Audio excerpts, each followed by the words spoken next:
Hey guys, stopping by at the beginning of the video so I can let you know that the channel is starting and the videos will be over 45 minutes long and I will post every 3 days. And remember, once this channel reaches 100,000 subscribers, I will start posting every 2 days. So there's that challenge reaching 100,000 subscribers. I'm going to post more frequently and that way we'll go up until we reach 1 per day. Of course, our team will increase and I'll bring more content to you. For now, keep this work and its name it will be in the pinned comments. So let's get to the content. And at the beginning of it all, we are explained about the knight class and how they can rise to the rank of master. In this case, the knight must completely break the predetermined stereotype, and to achieve this, they need the help of a sword. And in a flooded city under fierce combat, the name of the legendary spear knight is called, and then he appears in the conflict, sending general flying with his spear. And with that, the vast continent Igrant had its civil war of the Empire Avalon ceased. And then we are told the name of the great hero with the spear. In this case, the young man is called Joshua Sanders, and although he was stopping the war alone, the hero ends up feeling ill due to all his helplessness. In this, a man continues to talk about what happened to the great hero of the spear in his final moments, and then a man next to him explains that for a warrior crazy about mana, magical power and sacred power are the same thing. After all, they both collide inside the body. And the man comments that if the hero were a normal person receiving that shock, he would already be dead. And meanwhile, Joshua wonders why this is happening to him. After all, he never had the slightest desire to steal the throne. Instead, the only thing he wanted was to show the power of the weapon known as spear, because in this way he could alleviate the embarrassment of being the son of a concubine, and he could also help his master and only friend. And with the end of the Empire's civil war, Joshua only had a single goal for the rest of his life, which would be to become a shield to protect the Empire from Caesar von Britain, the Emperor of Avalon. And then he feels pain again, and the man in front of him explains that in that world there are beings that are a danger just by existing. And now that the war has come to an end, the Emperor feels that he will be able to rule without any imminent danger. But even so, Evergrant states that this Emperor only fears one thing, in this case, Joshua himself, and upon hearing this, the hero remains silent, and the gentleman explains that great Martian artists spend their lives studying mana, but still thus, it takes decades to completely cover a small dagger and sword aura. And in Joshua's case, he managed to cover a spear the size of 2 people without any difficulty. And then Evergrant asks how many enemies were killed with that spear, but Joshua remains silent. Then the director informs that that sphere in his hand is the orb that was rolling in the historic site of Ammonius. After these explanations, another man appears and states that he was also afraid of Joshua. After all, his spear is indeed very intimidating, and that was already making him paranoid. And then Evergrant thanks Joshua for his help and in the end says goodbye to him, calling him his old friend. And upon seeing him in his final moments, Caesar decides not to look at the scene and walks away from the place. Then the hero stands up and states that this is not the end of him. With that said, a circle of magical explosion opens under his feet, and then Joshua says that now his legendary knighthood is a sham. After all, he is finished of being betrayed by his longtime friend who he trusted a lot. From this, he deduces that he will end up dead in that forest, but Joshua still goes up. But on the way, he comes across Lucia, the red spear known as the cruel reaper of the battlefield. And then Joshua says that he was always aware of a special strength being hidden inside the spear. However, seeing it showing its true strength at such an opportune moment left him surprised. There he catches up with Lucia, and soon then the floor collapses, and then Joshua finds a void that goes against his reputation as an invincible spear rider. In this case, he suddenly returns to a stable, and upon remembering the explosion that should have claimed his life, the boy starts to understand what is happening. Then Joshua looks at his reflection in the water and realizes that his body has rejuvenated. In addition, he is also in the place where he used to live in the past, and when he notices that he has gone back in time, the boy gets excited because now he can do everything differently and avoid Caesar's betrayal. And while the boy revels in the opportunity he has received, a group of men come to him and tell him to get back to work, in which Joshua recognizes them as Agnes Duchy's personal troop. And then Lloyd tells the boy that he must answer something when someone speaks to you. However, his friend next door reminds him that the boy is mute, so there would be no way for him to answer him in any way. And Joshua explains that he pretends not to know how to speak. After all, he would be beaten even more if he opened his mouth to say anything. And then Lloyd notices that he hasn't seen Lucia for a while, but when he says that name, his colleague tells him not to talk about her. After all, the Duke looks for this maid from time to time, so it's good that he doesn't say it. Name her in such a careless way. Then Joshua realizes that they are talking about his mother, the exclusive maid of Duke Agnes, and because he liked her, Agnes ended up having Joshua. And when his personal troops found out that the boy had noble blood, they started to take even more on his foot. And already at that time, the boy had promised that he would one day take revenge on the 3 men in front of him, in which Lloyd continues playing with his luck and states that he wants to see Lucia that day, but Ralche continues advising him to keep his mouth shut in case go talk about this woman. However, Lloyd claims that his friend worries for nothing. After all, there is no one in that stable other than the mute boy. Other than that, he explains that Duke Vanessa herself had already promised to take responsibility if they make Joshua and Lucia disappear. And for him, that would be the perfect time to do that, but Lucia isn't there now, and to make up for it, Lloyd decides to just have fun with her son, and then Ralche immediately agrees to participate in the torment session. However, Joshua states that he will not let them insult his mother and get away with it. He focuses his mana on this, and says that his way of performing this technique is different from normal people, as his technique was discovered in ancient ruins with his favorite spear, the Lucia. And because of the incredible impact it could have, the spear reached its peak very quickly, and as for its mana technique, it is not made using the mana point under its abdomen. Instead, it uses the mana which is spread around the surroundings, as this way it will have an even greater amount of energy. And after that, he absorbs the mana mana with his entire body, and because he didn't go through the standard mana formation process training, Joshua ended up skipping a process that takes other people entire years. And then Gort becomes even more enraged when he looks at the boy's face, and Lloyd deduces that he has a short fuse because he was rejected by a woman earlier that day, and Gort tells the boy that he won't be able to control his strength at all. Hit it. But suddenly he notices Joshua with his eyes closed, and deduces that the boy passed out from fear, but in fact he was concentrating to get some mana, and although before it took the boy 10 years to move that same amount of mana, now he knows how to do it more fast. Then Gort tries to attack him, but when he is hit by the boy he falls to the ground and cries like a bitch, and upon seeing this unexpected scene, his friends are surprised, and Joshua notices that there is something very sticky and worrying just below his abdomen that should be empty. And then he remembers that this never happened before he returned to the past, and as for Lloyd, he decides to act, and states that the boy must be killed for attacking one of the men in the troop, and upon seeing him approaching, Joshua notes that it will be very dangerous to face a trained soldier wielding a long sword. But still, he believes that if he can hit Lloyd, Ralche won't attack. After all, he is the most careful of the three, and would never agree to get into a losing fight. Having said that, he goes back to fixing his mana, and Lloyd continues going to the boy with the intention of killing him. However, Joshua dodges his sword and hits him with a punch equipped with mana, and Ralche notices that even though the boy doesn't know how to speak, he was retaining an absurd power, and in addition, he just saw his two colleagues being defeated with just one blow each. However, when using just this power, Joshua already feels very worn out and in pain, but he still continues to pose as unbeatable, so that Ralche does not suspect that he is already very weak, and so he asserts his voice and tells Ralche to pass on a message. And upon hearing the boy speaking for the first time, Ralche is startled, and Joshua states that anyone who insults his mother again will not go unpunished, including the men from Agnes' troop, and these words echo in Ralche's mind, the leaving disturbed. And then he decides to run away from the boy, so as not to end up getting the worst of it like his friends, and then Joshua falls to the ground exhausted. And after that, some servants comment on this incident, where the stable boy beat up 3 Agnes centurions, and in addition, one of the men says that there are rumors that the boy is not actually mute, as everyone thought. And upon hearing all this, one of the men finds it strange that Joshua had beaten 3 centurions even though he was 5 years younger than Babel, so he assumes that there is something wrong with this story, and the other servant states that the rumors must have increased what actually happened, because for him, there is no way a mute child who was abandoned by his family would be able to defeat 3 centurions with clean hands. But the other man says that if the rumors are indeed true, the positions of Duke Agnes' children in the line of succession can change, but the other servant states that even though Joshua's skills are officially recognized, he still will not be able to defeat the Babel Master. The other servant says he agrees with his colleague's opinion. After all, young Master Babel is currently a mana user, and upon hearing this, one of the men says that Braun is right. After all, Master Agnes himself became a magic user at the age of 16. However, in Babel's case, he became a magic user at the age of 14, so he must be an exceptional genius capable of even surpassing Master Agnes' powers one day. Having said that, the servant states that no one can compete with Babel for the succession, but as he says this, Joshua goes to them, leaving everyone surprised by his sudden arrival, and the boy asks them to inform Duke Agnes that he has just get there. And already in Agnes's room, he is surprised by Ralche, and when asked about his affiliation, Ralche responds that he is from the 29th Battalion, in which Agnes notes that this is Griezmann Chiffon's battalion, and then he asks for his assistant bring a special armor. And when showing the state of the equipment, he asks Ralche if it was indeed Joshua who did this damage to the armor, but before he gives his answer, the assistant next to him suggests that the warrior think carefully before giving his answer, because if he is caught lying, it will not be forgiven. And then Ralche reaffirms everything he had said and guarantees that he is not lying. Having said that, Agnes asks Chiffon what he thinks about it, and he states that it is practically impossible that Ralche is telling the truth, and even though Agnes agrees with the improbability of this having happened, he decides to investigate this matter and asks Joshua's age, to which Chiffon responds that the boy is 9. And then Agnes believes that it is in fact impossible for the boy at that age to have destroyed an armor made of orc hide, unless he had used mana, and upon hearing this, Chiffon immediately apologizes for his insolence, but states that it is impossible that Joshua used mana. After all, so far in the history of the entire continent, there has never been a case where a 9-year-old child was able to use mana in a real fight. Moreover, even if Joshua proves to be a great genius, it is still necessary to be a B-rank knight too talented to be able to cover his bare hands with mana. And all these reasons lead Chiffon to not believe that a 9-year-old boy could accomplish this feat so successfully. So he believes that in fact the 3 centurions were just afraid that they would discover their mistreatment of Joshua. And to avoid that, they would need to come to Agnes to come up with a baseless excuse like that. And then he asks permission to take Ralche outside and give him a punishment to teach him to have the discipline of a member of the Agnes troop. However, Ralche says again that he is telling the truth, but this time with a firmer voice, and Chiffon tells him not to raise his voice in the presence of the Duke, and orders him to tell the whole truth immediately. And then Ralche explains to him that he is already telling the truth, but Chiffon continues not to believe it and threatens to take his sword out of its sheath, but Agnes says that it is enough. However, Chiffon remains furious and tells his master that they shouldn't let Ralche spread false rumors around without receiving punishment for it. And then Agnes states that they will know if the story is a lie only when they find Joshua. With that said, he decides to go to the boy on his own. After all, it was time for the two to meet for the first time. And upon hearing this, Chiffon is incredulous and wonders if Agnes would really move just to see the son of a simple concubine. And he notes that Agnes never showed that much interest in the young Master Babel, who is known to be the greatest greatest genius of the empire.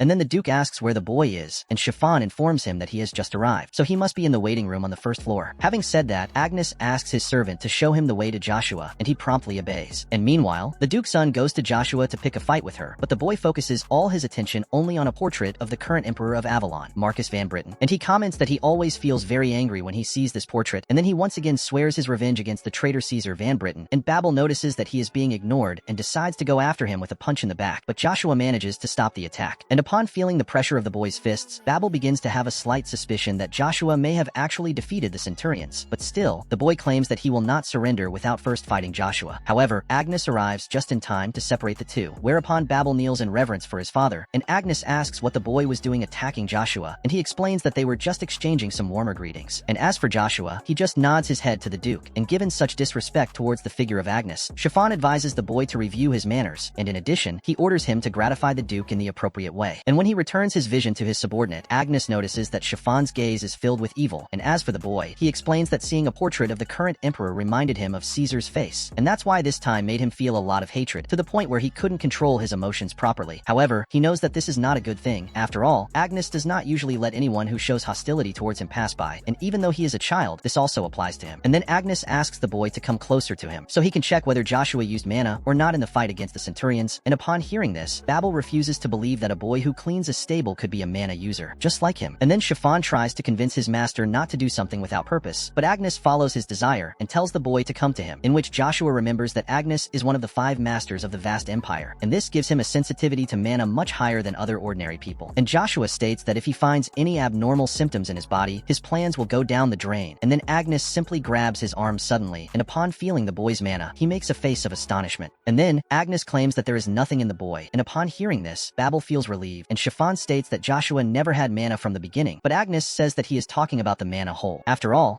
humans have at least one basic mana, and this extends even to mere monsters. However, in Joshua, he is not able to sense any mana. And then Chiffon notices that if the boy doesn't have mana, he looks a lot like a living dead person who moves only with demonic power. So he suggests to Agnes that there may be humans who are naturally born without mana. And the Duke believes that instead of Joshua not having mana naturally, he must have some mysterious mass stuck to his mana point, causing it to dissipate. And so he decides that he will watch the boy for now. And as for Chiffon, he remembers about the rumors surrounding the boy, and states that if Joshua doesn't have any mana, that means the rumors are false. Therefore, they should put Ralche under surveillance as well. However, Agnes explains that a centurion is the possession of the Duke, and for this reason he should not punish any of them without first being sure that they told a lie. And upon hearing this, Chiffon confesses that he ended up thinking very hastily. And as for Joshua, Agnes asks the boy to live there for now. After all, they have several empty rooms, but upon hearing this, his son starts to scream and tries to stop him, but Agnes just asks his son about whether he has a problem with that or not. And Babel decides to just accept his father's decision. So Agnes asks Chiffon to teach Joshua basic cavalry lessons from tomorrow onwards, and if the boy shows any talent, Chiffon must show him the method of the Red Knights on how to use the mana. But upon hearing this, the servant asks the Duke again about the boy not having mana, so there is no point in teaching him this, but Agnes just tells Chiffon to obey him and wait to see whether or not Joshua will be able to use mana. After all, if what the kid has isn't a natural mana deficiency, it will be better for them. That said, he states that he will wait for the boy's return next year from Makati, and then Joshua is taken to the room he will stay in for a while, and Chiffon wonders if the rumors about him not being able to speak are true. After all, the boy doesn't show it. No reaction even after gaining so many benefits. And after leaving him at ease in his new room, Chiffon leaves, and then Joshua notices a greater rudeness in the servant now that he is no longer in the Duke's presence, but he soon puts this aside, as now his only concern is rest. And then the boy remembers about Agnes putting expectations on him for the next year, and because the Duke spent most of the year in the golden castle of Acadia, Joshua believes that he has now returned to his fief to rest. And when thinking again about his contact with him, the boy deduces that Agnes has discovered something about his mana that not even he knew, and for him this is a sign of danger. However, his main concern for now is to recover all the strength he once had, and to start looking for this, he leaves his room that night, and as he falls he feels his mana flowing into his body, causing the mass of bad energy in his mana hole to get all mixed up. And Joshua notices that these energies are sacred power and demonic power, but there is another force restricting this energy. In this case, this force is Lukia's, her spear, and then Joshua wonders why Lukia's powerful force would be inside your body and restricting these two energies. And meanwhile, 2 guards listen the sound of the boy's fall, and they soon head towards the location, but Joshua manages to hide in time, and one of the guards is confused, as he was sure he had heard something. And returning to the boy, he comments that there is a great chance that the key to his problem with mana is in Lukia, and he states that if he is able to make Lukia's energy his, along with the other 2, it will benefit him greatly. Meanwhile, the 3 centurions go to Lucia, and she asks what they want, and Gord explains that because of her son, their reputation has gone to shit, and then he threatens to take her sword. However, Lucia bites Lloyd's arm in time to free herself, but when she tries to run, she ends up tripping and falling to the ground, hitting her head, and upon seeing the mess she committed, Lloyd holds her and says that he didn't plan to punish her for worth. Then Gort tells him to keep holding her, so they can take care of this matter soon, but Ralche stops him first and asks if it's really okay for them to do that. After all, if Joshua finds out about this again, they're screwed. But Gort says he doesn't care about that. After all, they are there precisely to punish him too. But Ralche again tries to stop him and says that it's not right, so they must stop immediately. But Gort reminds him that Duchess Vanessa had already promised to take responsibility for everything they do. Having said that, Gort tells Ralche to leave in case she is feeling cowardly, in which Lloyd reaffirms what his friend said and also suggests that the scared kittens leak out. And upon hearing this, Gort wonders who he was calling a scaredy cat. And in the middle of all this confusion, Joshua appears and tells the men to stop what they are doing. And then Gort claims that he was already waiting for him, but Ralche remains scared and asks his friends not to tease the boy anymore, as Joshua is no longer the same child they used to know. Then Joshua states that they won't get out of there alive, and upon hearing the boy's threat, Ralche becomes even more scared and asks them again to escape, otherwise they will be killed by Joshua. But Gort calls him a coward, so the boy tells someone who was hiding to appear, and then Lloyd simply starts walking towards the boy to kill him, but before Joshua tells the guy to appear again. And then the Knight Cain jumps up to them and wonders how Joshua managed to feel his presence, and upon seeing the cross on the guy's clothes, Joshua notices that it is a mark that only the Order of Red Knights has. And then he deduces that Chiffon sent this gentleman to follow him. Cain notes that that boy is the son of the rumored concubine, and as for the boy, he claims that a soldier tried to hurt a lady from the Duke's house. That said, he asks how they're going to deal with this situation, and then Cain feels a mysterious force in his body and says that the soldiers who did this must be punished immediately. Chapter 05. And then he goes after Lloyd and attacks him, in which Gort tries to protect his friend, but ends up being captured, and with the intention of calming things down, he asks Cain to wait and not take rash actions. But instead, he continues punishing the Centurions, and upon arriving in Ralche, he begs for forgiveness, but Cain tells him to stop talking if he wants to live a little longer. And in the middle of all this, Joshua tells him to stop, but Cain he says he's just punishing the 3 men for putting the Duke's wife in danger. And then Joshua explains that Cain is one of the 3rd generation knights who are well known in the duchy. However, he is part of the Red Knights, who are known to be the weakest knights. And because he was supposedly placed to observe him, Joshua believes that Cain is new to the team of Red Knights. But even so, Joshua deduces that the young man is one of the strongest even among the C-rank knights. After all, he could dominate 3 Centurions with a few sword movements. Having made these reflections, Joshua asks him who his master is, and Cain says he is Duke Agnes. And the boy asks if he knows who Joshua is, and when facing him, Cain notices an intense and fierce look on him, the which reminds him of an acquaintance. The boy tells him to put away his sword, and Cain obeys him immediately, while Ralche thanks Joshua for saving them and says he will serve him loyally. But upon hearing this, Joshua says he doesn't need loyalty of people like him. What's more, the boy states that he won't let anyone who laid a hand on his people live. And then he asks Ralche to tell the other 2 soldiers everything he witnessed, and in addition, Joshua guarantees that if something like that happens again, he will cut the throats of the 3 soldiers himself. That said, he tells Ralche to get out of there, and then Cain asks if the goblin really is the Count he knows. After all, he is very different from the Count in his memories. And then the boy reminds him that he remains the stable's despised salesman. That said, Cain explains that all soldiers under the command of Duke Agnes can choose their own master at the age of 25. And as he turns 25 next year, Cain will also face this decision, and so he states that he will choose Joshua to be his master, as his instincts are telling him to do so. However, Joshua notes that his correct decision would have been to choose the young master Babel, so the boy calls him eccentric, and soon after, his mother finally wakes up and hugs him, and then Joshua states that he will protect her from now on. And when he remembers the chance he received to go back in time, Joshua feels grateful, because now he can do everything differently, instead of simply standing still and shy in places like before. And he claims that he will now no longer be remembered as the bastard son of a lowly stable, but rather as the man wielding the strongest spear in the history of the continent. And meanwhile, at Agnes Castle, Chiffon informs that Count Rubrica paid for a visit and is now in the reception room, but he informs that the Count is not alone this time, as he is now accompanied by Iceland. And upon hearing this, Agnes feels that he is just trying to put an end to a pending matter, and then we are explained a little about the 2 of them. In Rubrica's case, her status is lower compared to the Duke's. However, he is a person who cannot be disregarded due to his influence within the Empire and Iceland. She is the daughter of Rubrica and one of the most talented people being observed alongside Babel. Furthermore, she is also considered a magical genius for having entered Class 2 at just 2 years of age. And when talking a little more about mana, we are told about there being people who are genetically incapable of using it due to having been affected by the mana curse. But on the other hand, there are those people who are genetically capable of using it very well, as they were blessed with the blessing of mana, and in Iceland's case, she was one of the people who received the blessing of mana. And users of this gift can feel and respond to mana without needing to learn it, and because of this phenomenon is known as the best gift given by the gods among magicians. And upon returning to the 2, Chiffon deduces that Babel is a little nervous. After all, the boy is already very close to adulthood, and what's more, he has Lady Charles, who in this case is another skilled child. In this, Chiffon explains that the 5 duchies of the Avalon Empire were very influential in the empire in their own way, but in Charles' case, she is from the Source family, which was pointed out as a duchy that only possesses its wealth. That said, Chiffon deduces that the best decision to make is to choose Charles if Agnes takes the Source duchy into consideration, and then then he notes that Agnes is in fact greedy for talented people, in addition to also having a lot of ambition in military matters and of power. And upon noticing him very quiet, Chiffon asks what Agnes has, and he asks for Joshua and says that he will give Iceland to the boy. And upon hearing this, Chiffon is disbelieved. And as for the boy, he goes to an old place where he used to climb, because that way he was closer to his dead mother, and Joshua reveals that he discovered a hidden tunnel in that place. And it was precisely in this tunnel that he found Lucia, where he drips some of her blood into the middle of a magic circle on the floor. And then Joshua enters a portal that takes him to the old temple, but the boy is unaware of the current place, for in his memory he was not so devastated as now. Furthermore, Lucia was located on the altar in the center of the temple, but now in place of the spear there is only a metal rod, and when he tries to touch it, a strong light blinds Joshua's vision, and then the boy is taken to a completely white and empty place. Then the steel rod speaks to him and says that it is the artifact of the demonic god, Lucia, and then Joshua discovers that the spear he has always used has also changed its appearance, so he deduces that it has changed its appearance because of him, to have returned to the past and changed things. That said, the new Lucia explains that the boy's two energies will reduce his life as time passes, but Lucia states that there is a way to stop this and use both energies to his advantage, in which case the boy will need to reach the stage 4 of the magic spear art. Then Joshua remembers that he was learning this ancient technique that he discovered with the help of his mana technique, and as for the other knights, they all only use swords as their weapons. As for them, the spear was a simple toy. But still, Joshua was practically unbeatable, as he was already at stage 5 of the magic spear art. And when making a parallel with ranks, Joshua informs that A-rank knights could use mana to form swords. As for the so-called masters, they were of absolute rank, and although the magic spear art was divided into 8 stages, he was already the greatest knight in the empire, even though he was only at stage 5 of this technique. Therefore, if he reaches stage 4, Joshua will already have enough strength to overcome the strongest B-rank knight, and because he has already done this before, he believes that it will not be that difficult to reach stage 4 of this technique. But the problem, that's all the time he needs to do that. But Lucia states that he doesn't need to worry, as the boy will be able to use mana without any side effects up to a certain point, and Lucia guarantees that once the boy reaches the pinnacle and he gains back his powers, Joshua will certainly reach the peak. Your dream. And then he asks what that means, but Lucia disappears, and the boy returns to the same temple as before, so he takes Lucia, because with it Joshua will be able to use his mana without side effects for a while. That said, he activates stage 1 of the magic spear art, and then Joshua concentrates his mana on a specific point on the weapon and launches it forward, whereupon the boy releases an explosive blast and tells Caesar that this is just the beginning, because your real objective is to take everything from him. And meanwhile, Agnes goes to the reception hall for the guests of his castle, and then Cheryl goes to greet him, and Cox apologizes for visiting at this time. But Agnes says it's okay. After all, it's very difficult for both of them see each other. Then Agnes proposes that he work for her house, and upon hearing this, Cheryl says that he shouldn't try to steal someone else's treasure so bluntly. And as they sit down to talk, Cheryl comments about Babel becoming a C-rank knight, and with that she deduces that publicizing herself as a genius is also a good idea, but Cox says that she is going too far, and then he comes back to apologize to Agnes. At this he remembers that Rubrika is also there. And then Iceland introduces herself to the Duke, and Cheryl stands in the background disdaining the girl and asking why she is there, and upon hearing this, Cox asks the girl to stop acting like that. Then Cheryl comments about Agnes' bastard son having defeated 3 centurions, and she asks if such a rumor is in fact true. Then Cox again tells her to stop talking, but Cheryl says she is just asking about something she has doubts about. And then Cox explains that there are risks in Cheryl going around asking questions about a rumor without any confirmation, and Chiffon says that he is right. After all, this story is just an unfounded rumor, because young Master Joshua is not only weak, but in addition he was also born with the mana curse. Therefore, there would be no way for a person like that to defeat 3 centurions, and upon hearing this, Rubrika is amazed, and asks if in fact the second count has the mana curse. So Agnes suggests that Rubrika take a look at the boy on her own. After all, he is one of the few 5th class mages in the Empire, and this makes him even more sensitive to mana than he is, and seeing an opportunity to gain some points with Agnes, he agrees to go see the boy. However, Chiffon suggests that first of all, he analyzes young Master Joshua's condition regarding his possible deficiency of natural mana. After all, this could also help them discover the validity of the rumor. But upon hearing this, Agnes asks how he plans to confirm these things, and then Chiffon says that he can summon a knight of his insignia to compete with Joshua, and Agnes understands the idea, but finds it strange that he would put a red knight to fight against a 9-year-old child. Chiffon explains that if the boy is as strong as the rumors say, he needs to face an opponent of that level, and within his badge there is the perfect candidate for this fight. And the next day, Chiffon comments to Cain that he received his report, and with that he discovers that Joshua had another conflict with the Centurions, and then Chiffon states that Cain must apply immediate punishment in this type of situation.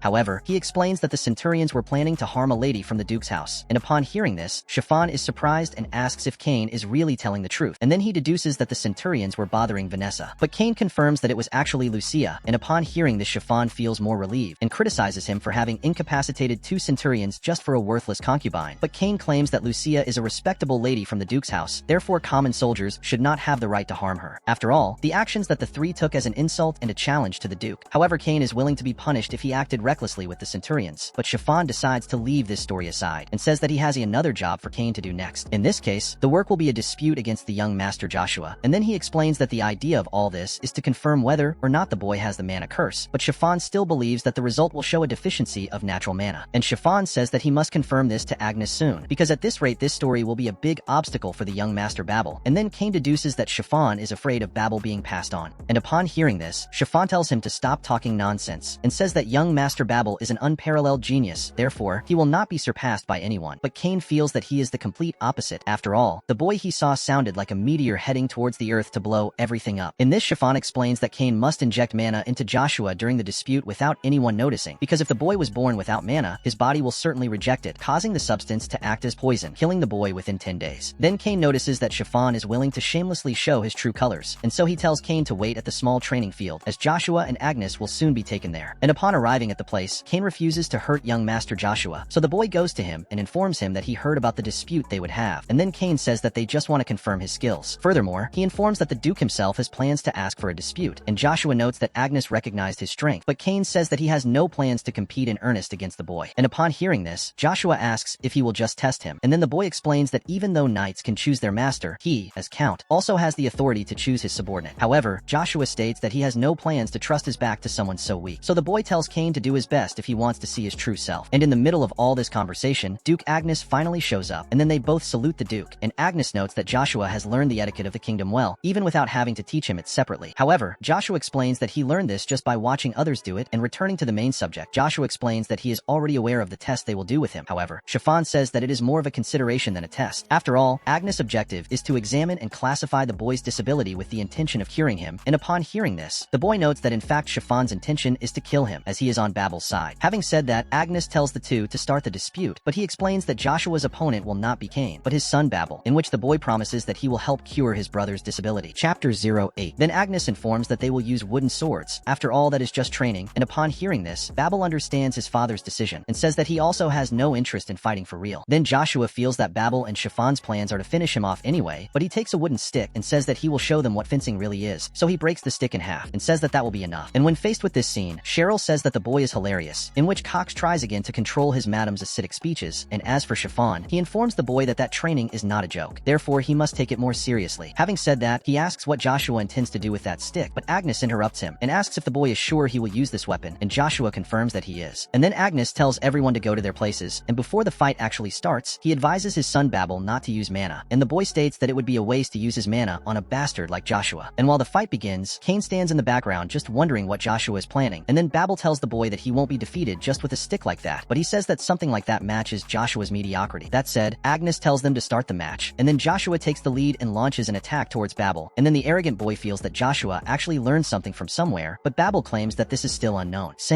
And meanwhile, Joshua analyzes his enemy and notices that even though he is a C-rank knight, the boy is still very simple and only has speed, so he hits Babel's arm. And when he finds himself in this situation, the boy starts to disdain Joshua and says that he remains just an illegitimate son who can't even have his own name in the ranks. With that said, he tries to go up, but Joshua hits him with a blow, full in the boy's belly. And then he states that Babel even withstood the fight very well, in which the boy disobeys his father's order and tries to use mana to fight against Joshua, and upon noticing this, Agnes tells his son to stop it, but the boy continues the attack, leaving the place pitch black. Then his sword breaks, and when they look at Joshua's weapon, they notice that the boy also has mana, and then Babel refuses to believe that. After all, it doesn't make sense for this to be happening. And then the boy gets angry and claims that he will be the successor to the duchy, but Joshua remembers that this duchy will come to an end 10 years after the battle within the empire. But even so, Joshua believes that it will be of great help to have the support them for now, so he can see his plans bearing some fruit. With that said, the two start to attack each other, but Agnes tells the boys to stop and states that he will punish them if they don't obey. And as for Chiffon, he wonders how the boy has mana even though he is only 9 years old. After all, this is an unprecedented event in history. In other words, Joshua had an incredible feat. And then Agnes asks Chiffon if that would be enough, but Rebrika enters their conversation, interrupting Chiffon from speaking, and says that what came out of Joshua was in fact mana, and even though it was a tiny mana compared to that of Babel, yet the boy's mana type is unlike anything they know, especially when it comes to concentration. And meanwhile, Cheryl and Cain are surprised to discover that Joshua could actually use mana at such a young age. Agnes comments to the boy that he has an incredible feat, but Chiffon tries to disqualify the boy based on his his unknown mana. But still, Agnes states that what he witnessed is enough, and then Chiffon accepts his master's words, and Agnes says that he still needs to check some things on Joshua, so he calls the boy to go to his room that night. And upon hearing this, Chiffon and Babel are astonished. After all, the Duke had never invited anyone to come to his quarters, and Babel becomes even more furious, and wonders how a mere stable keeper could be so surprising. And as for Joshua, he accepts his father's request, and says that he will see him that night, and after that, Cheryl comments on the boy, and says that he is incredible, but Cox asks her to calm down, to avoid lose your dignity. But the girl gets excited again, and states that it shouldn't be possible for a 9-year-old child to already be a magic user, so Joshua is the best. But she says she is a little bothered by the fact that the boy is a huge illegitimate, and because of this she decides to make him her possession. And meanwhile, Duchess Vanessa Chiffon attacks Chiffon when she is informed that her son lost the fight. But he says again that Babel was defeated by Joshua, and as expected she hits him again in the face. And then she asks if the boy used mana on his son, and in addition, she questions whether Joshua is better with mana than Babel, to which Chiffon just informs that Agnes has plans to take Joshua to the city of Akkadi. After all, the boy demonstrated enormous potential, and that certainly sparked his interest. And then Vanessa states that if Chiffon had done her job right, these things wouldn't be happening, so he asks her not to worry anymore, as he has a way to turn this game in their favor. And upon hearing this, Vanessa asks what he is up to, and Chiffon deduces that Agnes will want to tell the entire empire that Joshua is a C-rank mana user, to which Vanessa states that he is still saying things that make no sense at all. However, he explains that both Agnes and the two counts saw with their own eyes the moment in which Joshua used mana, and for that reason the Duke will certainly ask the boy to take a test. In this case, it will be the test to be officially named as a C-rank knight. And to take this test, the candidate needs to show that they are capable of using mana in a real battle against a royal knight. And upon hearing that the boy will possibly fight against a royal knight, Vanessa decides to inform her uncle about this. And meanwhile, Joshua goes to Agnes, and then he asks who the boy is, and he introduces himself only as Joshua von Agnes, in which the Duke states that the boy has changed a lot since the last time he saw him. And then the boy comments it has indeed been a long time since they last met. And suddenly Agnes asks the boy if he hates him, and Joshua says no. After all, there would be no way for Agnes to expect much from him in a situation where the boy should be careful with the royal castle, but still, he says he has a request being done. And upon hearing this, Agnes asks what the boy wants, and Joshua comments on their supposed trip to Akkadi, and then Agnes asks why the boy thought he would be taken there, and he explains that he has two reasons for thinking that way.